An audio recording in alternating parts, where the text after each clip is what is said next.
2021 has been a memorable year for us UFC fans. From spectacular knockouts to star-making performances to jaw-dropping upsets and title changes, we've seen it all this calendar year. What we did not get much of in 2021, however, is closure with some of the rivalries we follow. Sure, some feuds like Rose Namajunas vs Zhang Weili, Kamaru Usman vs Jorge Masvidal, and Kamaru Usman vs Kobe Covington had reached their conclusions this year. However, there is still a considerable amount of unfinished business after a total of 43 UFC events came and went over the 12 months. Now that the final pay-per-view of the year is in the books, let's take a look back at some unfinished rivalries we were hoping to get settled in 2022. Petr Yan vs Aljamain Sterling. The UFC 259 bantamweight title clash between Petr Yan and Aljamain Sterling ended in rather unusual circumstances. In the fourth round, then-champion Yan landed an illegal knee strike to the head of the grounded Sterling. With the challenger unable to continue, referee Mark Smith has called for the stoppage via disqualification, and just like that, Sterling became the first fighter to capture a UFC title as a result of his opponent getting penalized. Realizing that his championship victory will be viewed as illegitimate, a disappointed Sterling refused to wear the title on his waist and even threw it on the ground. However, the tensions flared between Sterling and Yan a few days later when the men started trading barbs on social media. Yan accused Sterling of playing up the extent of his injury, while the new champ reminded the Russian star that no one is to blame for his DQ loss but himself. All of a sudden, the bantamweight division is host to the most intriguing feud in the UFC. That's good news, right?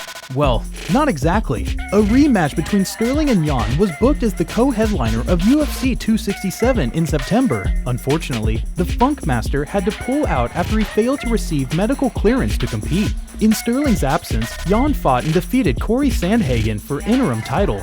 On the bright side, Yan ended the year in the same manner he entered it, with a title around his waist. Unfortunately, he would have to wait with the rest of us until Sterling gets better.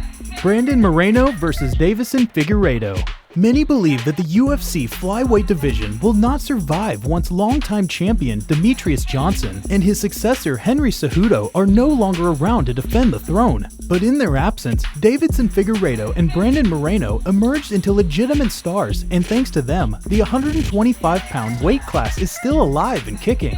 Fans knew they struck gold the first time Figueiredo and Moreno crossed paths in the main event of UFC 256. That night, the pair of competitors battled it out in an exhilarating barn burner that ended in a draw. As there can't be ties in the octagon, the two ran it back at UFC 263, and as expected, they delivered another banger of a fight. This time though, Moreno was able to score a decisive win by choking out the Brazilian warrior in the third round. A trilogy bout between Moreno vs Figueiredo was originally slotted in the co-main event of UFC 269, the final pay-per-view of the year. However, it was taken off the card. Fortunately, we won't have to wait too long to see the conclusion of this rivalry, as the gentlemen are gearing up for a showdown at UFC 270 in January. Leon Edwards vs Jorge Masvidal. The feud that started backstage will culminate inside the octagon. At least that's how it was supposed to go down. After Jorge Masvidal ate back-to-back L's against Kamaru Usman, he desperately needed a high-profile win to keep his spot among the welterweight division elites. Who better to face Gamebred than Leon Rocky Edwards? After all, the two have a bit of an interesting history. In 2018, Masvidal was in the middle of a backstage interview with Laura Sanko after knocking out Darren Till at a Fight Night event in London. As he was speaking, Edwards interrupted Masvidal, who then left the interview to get closer to the Brit. Once Edwards was in close proximity, Masvidal fired a combination of punches he later coined a three-piece and a soda. Flash forward to 2021, Edwards and Masvidal were finally given the opportunity to settle the score in the octagon. The three-piece and a soda incident was supposedly going to have a sequel at UFC 269, but was cancelled after Masvidal suffered an undisclosed injury. Unfortunately, it's still unclear if Masvidal will be able to recover before Edwards chooses to fight someone else. Let's cross our fingers that in 2022, Edwards and Masvidal finally get the closure they deserve. Juliana Pena vs Amanda Nunes. Juliana Pena did the unthinkable when she choked out the consensus women's GOAT Amanda Nunes at UFC 269. After overcoming a slow start in round 1, Pena mounted an admirable comeback in the second, shocked the world, and became the new UFC Women's Bantamweight champ. What's more impressive is that she backed her talk up with some action, doing exactly what she said she was going to do in the lead up to the event. However, there are no fairy tales in MMA, and we all know Pena won't live happily ever after following her monumental upset. In fact, the likes of fight commentator Teddy Atlas and former UFC middleweight Chael Sonnen have already called Pena the UFC's version of Buster Douglas. And while that appears to be an apt comparison due to the magnitude of Pena's upset, being likened to Douglas is no compliment at all, as that entails being a transitional champ. Pena's win might still be fresh in our minds, but it's only a matter of time before the matchmakers come calling on the Venezuelan Vixen's phone to put together another Nunes rematch, and unless Nunes decides to focus on her featherweight title, it's likely that she's getting another crack at Pena in 2022. Conor McGregor vs. Dustin Poirier. On paper, Conor McGregor vs. Dustin Poirier should be a closed case. McGregor won the first fight in 2014, and Poirier got his revenge and then some with back-to-back victories in 2021.